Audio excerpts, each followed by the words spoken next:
Dorival Júnior tem carta branca para reformular ali o time, né? Vai fazer uma remontagem de elenco, na verdade. E de acordo com informações, o Ferreirinha estaria numa suposta lista de dispensa do São Paulo.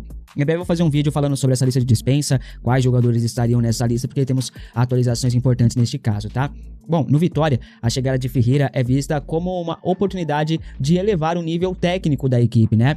O elenco que já conta com o Eric, que também era do São Paulo, foi contratado a pedido do Dorival Júnior, inclusive vendido por apenas 6 milhões de reais ao clube baiano e tá voando lá agora. E o São Paulo aqui tendo só o Arthur para a função. O Arthur, já dá pra ver que o Arthur tá completamente sobrecarregado. No segundo tempo, o Arthur sempre fica mais cansado, né? Cai muito de rendimento e as tomadas de decisões erradas do Arthur se dá muito por conta da questão física, né? Que vem pesando. Ele tá sendo titular absoluto o tempo todo e não tem um reserva imediato à altura. E o Eric sempre me encantou, sempre achei um bom jogador. Obviamente que oscilou bastante no São Paulo, mas sempre dava pra ver ali uma qualidade técnica no Eric diferenciada. Mas os treinadores que aqui passaram, o Beldia, não achou legal. Não sei se ele chegou a trabalhar com Crespo, não sei. Ele trabalhou com Carpini, né? Enfim.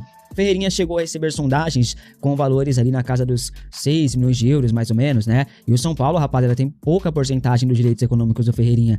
Mas como ele tá em baixa, né? Esses 6 milhões de euros aí não deve chegar pra ele, não. Provavelmente ele perde valor no mercado. O Vitória deve formalizar e a intenção do clube baiano é fazer uma proposta por empréstimo com opção de compra fixada. Eu não sei se nesses moldes o São Paulo vai aceitar uma proposta, negociar o atleta. Você negociaria o Ferreirinha com o Vitória por esses moldes ali, por empréstimo? Comente.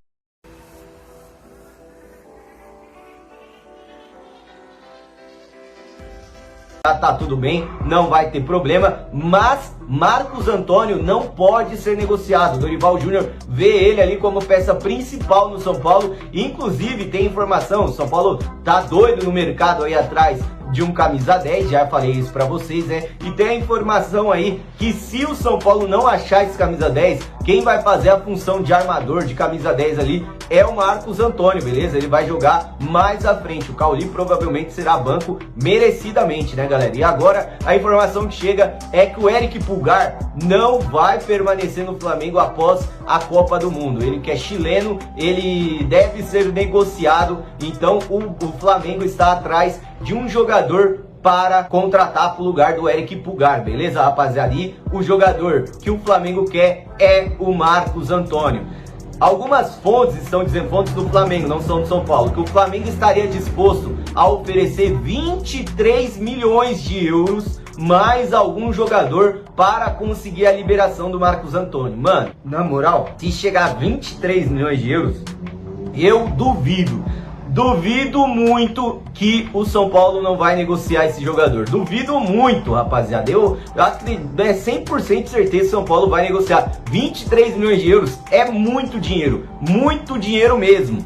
Se chegar 23 milhões de euros, mais 20 milhões de euros lá do William Gomes, aí o São Paulo tá feito, mano. É 43 milhões de euros só em venda. Se o dinheiro ficasse pro São Paulo, beleza, né? Mas vai saber o que a diretoria faz, né? Nós não sabemos, quem somos nós para saber, pelo amor de Deus, né? Mas eu quero saber a sua opinião. Por 23 milhões de euros você negociaria o Marcos Antônio? Eu não faria isso. Deixa aí nos comentários e vamos para a próxima notícia. A próxima notícia que eu tenho para passar, galera, informação que vem do Diário Olé da Argentina. Sim, informação que vem da Argentina sobre o nosso atacante Jonathan Calleri, galera. É isso mesmo. O Calleri está na mira de um gigante da Argentina, sim, o Boca Juniors. E aí, Pedrinho, você acha que o São Paulo negocia o Calleri com o Boca Juniors? Rapaziada, de verdade, eu vou falar o que eu acho. Não é informação, mas o que eu acho. Eu acredito que não, até porque o Calleri é artilheiro do São Paulo na temporada, um jogador que é comprometido com o clube, nunca faltou com respeito, é líder do grupo, né, querendo ou não, porque quando teve a manifestação, que a Independente foi lá no CT para falar com os jogadores, quem foi o linha de frente, quem foi o porta-voz dos jogadores? Foi o Calleri. Quem é capitão? É o Calleri. Então acredito que o São Paulo não negociaria com o Boca Juniors. Outra coisa que tem também a respeito disso, todo mundo sabe que o Calleri gosta muito, né? Gosta muito da Argentina, mas ele ainda quer ganhar um título. Ele quer ganhar o último título pelo São Paulo e não tem interesse em sair do São Paulo agora, beleza? Ele, lógico, quer voltar para o clube que ele fez sucesso, né? O Boca Juniors, O cara fez gol no River Plate, lembra? Naquela Libertadores de 2016, fez gol no River Plate, comemorou demais. Então é um cara que gosta muito do São Paulo e gosta muito do Boca Juniors também. Acredito eu que o São Paulo não vai negociar o Jonathan Calleri com o Boca. Mas e aí, qual a sua opinião? Eu também acho que ele tá devendo futebol um pouquinho, mas se for depender do André Silva, do Tapia, meu Jesus amado, e negociando o Calleri, vamos ter que ir no mercado. Aí, mano, óbvio que o São Paulo não vai achar um jogador do nível do Calleri, não tem como. Quero saber a sua opinião a respeito disso. Deixa aí nos comentários, vamos embora. Rapaziada, pra encerrar o vídeo de hoje, olha só, Luiz Araújo está mesmo querendo sair do Flamengo e dá prioridade ao São Paulo Futebol Clube, galera. É isso mesmo. O Luiz Araújo não vai renovar o contrato com o Flamengo, ele tá insatisfeito com a reserva e também com vaias que ele vem recebendo. Inclusive, viralizou na internet aí nos últimos dias um vídeo do Jorginho xingando o Luiz Araújo, falando que ele tava posicionado errado, alguma coisa nesse estilo, né, rapaziada? E aí, o Luiz Araújo não gostou da repercussão que teve esse vídeo. Luiz Araújo recebeu contato de duas equipes, São Paulo e Atlético Mineiro, galera. Ele também não descarta uma ida ao Atlético Mineiro, mas a prioridade é do São Paulo. Inclusive, o São Paulo já está no mercado, já conversou com o Dorival já sabe que ele vai ganhar um atacante de velocidade. É prioridade no São Paulo, zagueiro, atacante de velocidade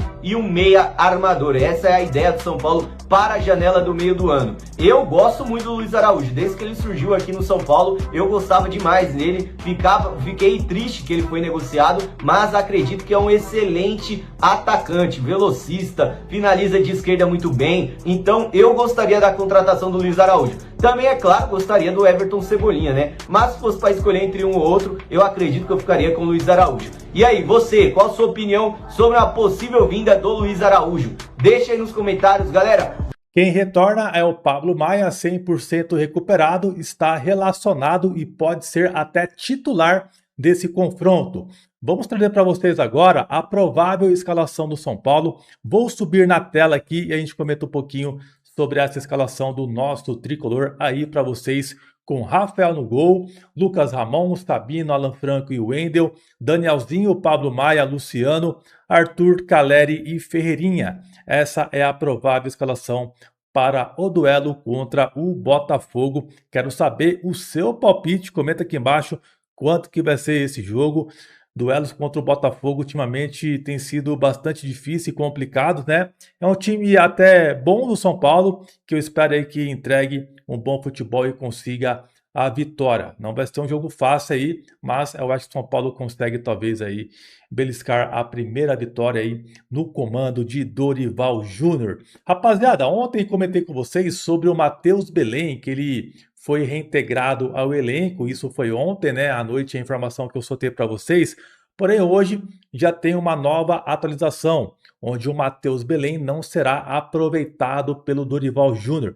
Então, tudo que eu falei para vocês ontem do Matheus Belém, de ter chances e tal, esqueça, o jogador não será aproveitado pelo Dorival. O São Paulo vai muito forte para o mercado, vai tentar trazer dois zagueiros na próxima janela, isso já está confirmado. O São Paulo está com um pouco de receio de aproveitar um pouco a base e tal, mas vai no mercado e trazer dois jogadores. Eu, sinceramente, contrataria um único zagueiro que seja bom, um zagueiro caro, para vestir a camisa e ninguém contestar. E aí você coloca jogador da base para ser observado, para poder jogar quando necessário. O Dorival, ele já vem observando o Isaac da base e pode ser que ele apareça em algum momento, né, e fique à disposição do Dorival Júnior. Agora que o Matheus Belém voltou e não vai ser aproveitado pelo Dorival, então tem que achar novas soluções na base e o Isaac aí é uma oportunidade, tá, rapaziada? Então o São Paulo vai no mercado, deve trazer dois zagueiros, vai tentar trazer talvez mais um jogador no meio de campo e mais um no ataque. Essa é a expectativa aí de mercado. Veremos se o São Paulo vai ser criativo dessa vez e vai reforçar a altura nessa próxima janela. Cédric Soares é um dos nomes aí que o São Paulo pretende negociar na próxima janela. Já tem times de Portugal sondando ele e tal, né? Ele é de lá e pode ser que o Cédric não fique no São Paulo. Eu já tinha cantado essa bola para vocês em vários momentos aqui no canal que o Cedric não deve durar todo o seu vínculo aqui no São Paulo, que vai até o final do ano que vem, mas o destino dele aí pode ser aí o seu país de origem, aí, o Cedric Soares. Veremos se o São Paulo vai conseguir também negociar. O Lucas Amon é o lateral direito, o titular do São Paulo hoje, né? Que ninguém contesta e tal, e o Cedric corre por fora. Eu sinceramente acredito que o Cedric tem que tomar o rumo que tomou o Dória, né? Porque os dois não estavam mais sendo toleráveis ver aqui no São Paulo, e é bem capaz do Cedric também meio que se tocar e acabar saindo do São Paulo na próxima janela. Por que eu estou falando isso? Porque tem um exemplo também, que foi até uma informação que o Nicola soltou, que o São Paulo mandou embora, ele demitiu o Alan Barcelos, o treinador que era do Sub-20 do São Paulo. O Alan Barcelos, segundo o Nicola, ele teria pedido a demissão e o profissional que está lá no Biasotto, o Biasotto que está na base, que é o profissional lá do Sub-20 do São Paulo, ele falou mais ou menos assim, não, pode deixar que a gente manda embora e você não precisa pagar a multa. A multa do Alan Barcelos era quase 200 mil reais mais ou menos, tá? Um valor bem baixo. Mas mesmo assim, se ele está pedindo a demissão, ele tem que pagar a multa ou o time que for contratar ele pagar essa multa. E o São Paulo demitiu ele e ainda pagou os direitos do Alan Barcelos. Olha que barbaridade, gente. Isso é uma polêmica. E muitas pessoas não estão comentando isso, tá? Se de fato isso aconteceu, isso é uma polêmica. Isso não pode ser aceitado no São Paulo. O São Paulo, em uma situação financeira delicada, o profissional chega, pede demissão e você não. Deixa que eu mando você embora. Tá errado. Isso é um absurdo. Isso precisa ser investigado se realmente é verdade, tá? Vou ficar atento aí, tentei confirmar também, mas ninguém confirma, né? Quando é notícia assim polêmica, ninguém confirma nada pra gente, é impressionante. Mas é isso, quero saber a sua opinião, o que você pensa. Pra mim é uma barbaridade se isso de fato aconteceu, tá? Rapaziada, para fechar, Lucas Moura. O Lucas, como você sabe, está machucado. E lá na sua rede social, ele abriu uma caixinha de perguntas e um torcedor perguntou para ele, né? O tempo de lesão, quando ele volta e tal. Ele falou que essa lesão que ele sofreu é de fato uma lesão muito grave, que leva de 6 a 1 ano de recuperação. Mas tem jogadores que conseguem voltar um pouco antes. Então ele está trabalhando para que isso aconteça, ele volte aí o quanto antes para ajudar o São Paulo. Teve uma outra pergunta, né? Se ele volta mais forte, né? Se ele vai voltar mais forte. E ele falou que não tem dúvida nenhuma que ele vai voltar muito forte para ajudar o São Paulo. Só que tem um detalhe: o contrato do Lucas Moura encerra agora no final do ano. E se a gente for olhar ao pé da letra, o tempo de recuperação dele vai ser maior do que o tempo de contrato que ele tem com o São Paulo. E o que acontece com isso? Se ele está falando já que vai jogar pelo São Paulo, é que já tem um caminho aí sendo aberto, né, para ele renovar o contrato com o São Paulo. Então o próprio Lucas já comenta que ele ainda vai vestir a camisa do São Paulo. O que vocês acham sobre isso aí? O Lucas hoje merece a renovação de contrato? Eu adoro o Lucas, né? De vez em quando a gente fica um pouco chateado aí por tudo que vai acontecendo e tal, né? Às vezes ele fala mais nas redes sociais do que entrega em campo, mas enfim, eu gosto muito dele.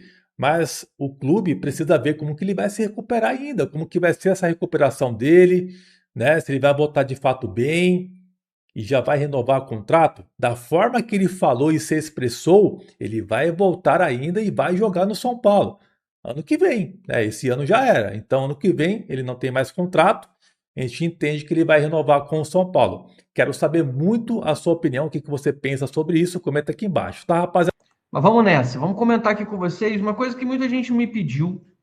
E eu, cara, quando recebo informações, eu não saio falando nome de empresa. Eu, quando recebo informações, eu não saio abrindo se não é permitido ou se não me libera. Eu sei muito bem respeitar o que é off, o que é on, o que dá para falar, o que não dá para falar. Muita gente chegou a semana passada dizendo aqui, conta aí o nome da instituição, dá uma dica, dá não sei o quê. Eu não vou falar nome de instituição. Eu botei aqui na capa a XP, porque o UOL botou na matéria deles que é a XP. independentemente, esse é o ponto principal das coisas, independentemente de ser o UOL, o GE, a Band, o Poder 360, o Blog do São Paulo, qualquer site desses que vocês estão acostumados a ler notícia, e qualquer que seja a empresa, XP, Bradesco, Itaú, Santander, Banco Inter, BTG, não importa. Eu vou dar para vocês a explicação do porquê internamente no São Paulo não se acredita que o assunto vai evoluir. Isso é importante para entender, porque muita gente vai perguntar, Zanqueta, então vamos receber bilhões do XP. Esse é o momento que você para e pensa e fala assim, tá, como funciona o São Paulo por dentro, quais são os próximos passos e qual a apuração que eu fiz internamente com os gestores do clube para poder ter algum tipo de evolução ou não deste assunto. Então vamos lá. Primeiro assunto, primeiro ponto. 1. O São Paulo, para receber aporte financeiro de empresas lá de fora, e eu já expliquei isso, mas não tem problema, tem muita gente com dúvida e a gente explica de novo. O São Paulo pode ter 2 formatos. 1. SAF. São Paulo é SAF? Não. O São Paulo vai conseguir se tornar SAF no curtíssimo prazo? Não. O São Paulo está com alguma proposta de transformação de SAF na mesa que ele consegue fazer essa resolução agora? Não. Então, estou esclarecendo isso aqui para vocês, porque este assunto de SAF não está e não deve ser movimentado neste momento por nenhum conselheiro. Por que, Zanqueta? Porque os grupos que estavam pleiteando poder, queriam poder ou que têm chance de chegar ao poder, eles não vão abrir mão disso neste momento. Neste momento, os caras estão assim, eu posso assumir o poder e ficar 3 anos no poder a mais aqui, porque tem eleição esse ano. Nunca teve tão aberta a eleição como está agora. Para que eu vou abrir mão disso e vou deixar isso na mão dos outros? Ou vou abrir mão do que eu posso ter com uma SAF, se eu posso assumir esse poder e controlar com o meu grupo político e ser o presidente nesse momento?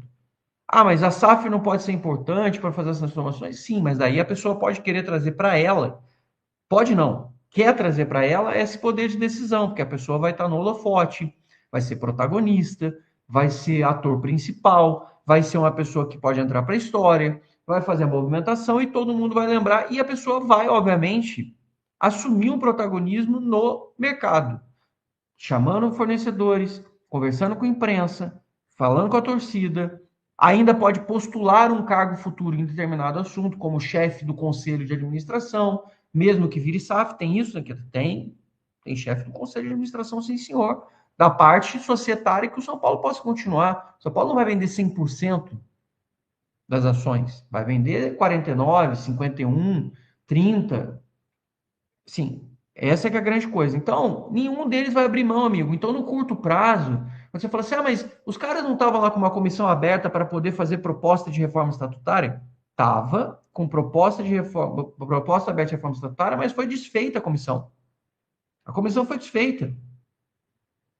Então, nem isso tem. Mas se votasse isso, Zanqueto, você acha que podia votar? Primeiro, tinha que aprovar ou não.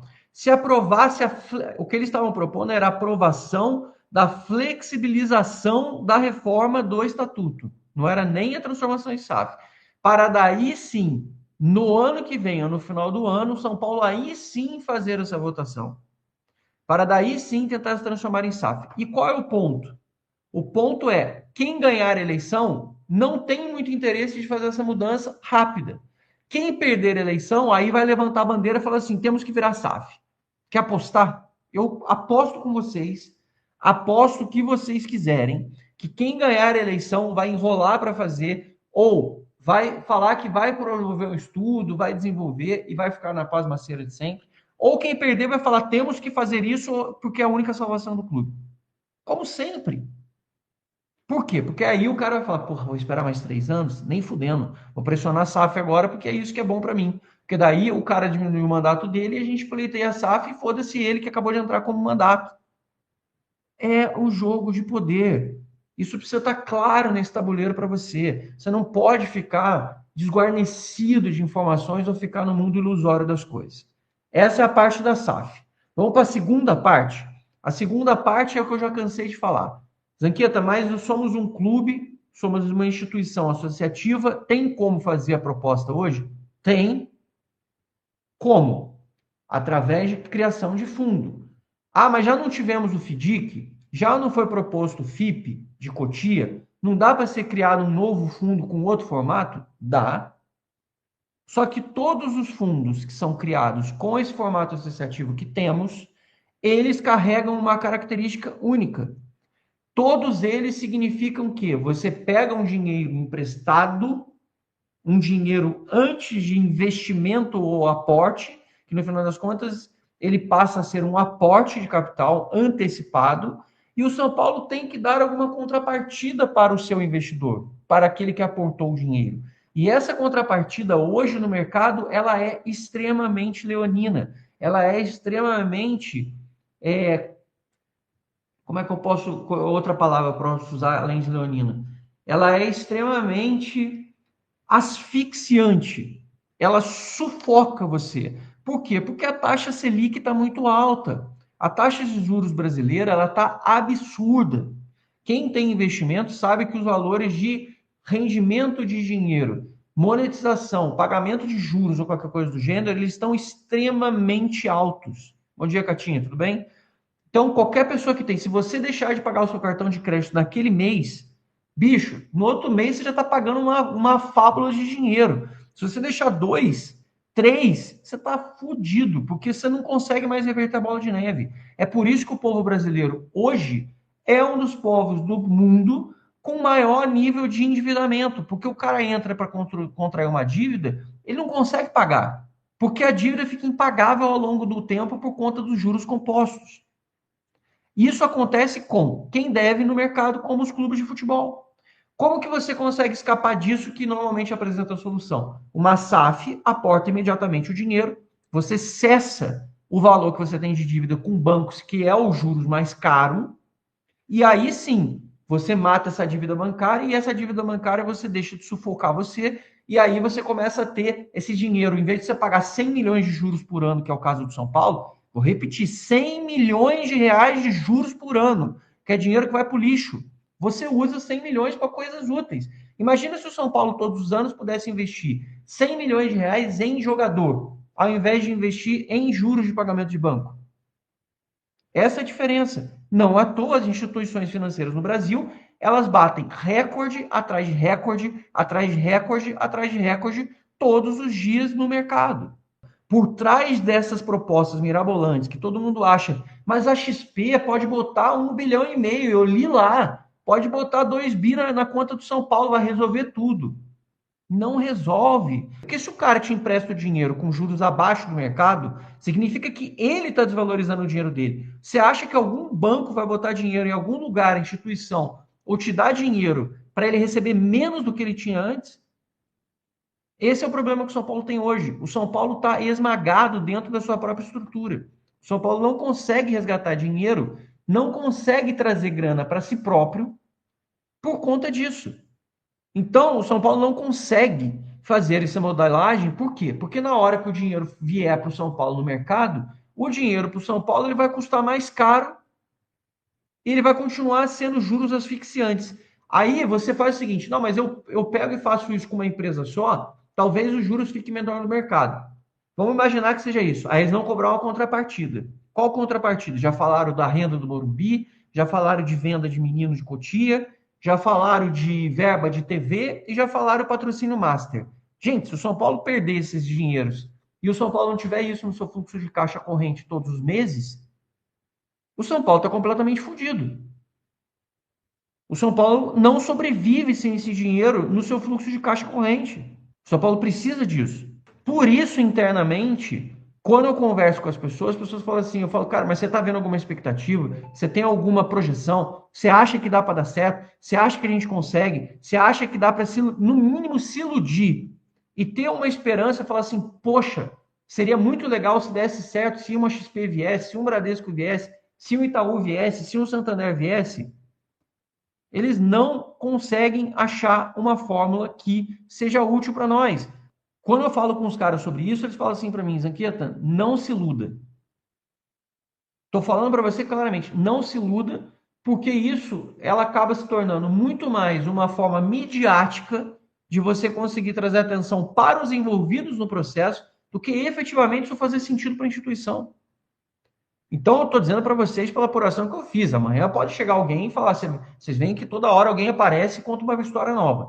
Mas eu estou falando para vocês uma coisa que eu falei ontem de noite com uma pessoa do São Paulo na alta cúpula. Os caras me falaram, Zanqueta, não faça expectativa.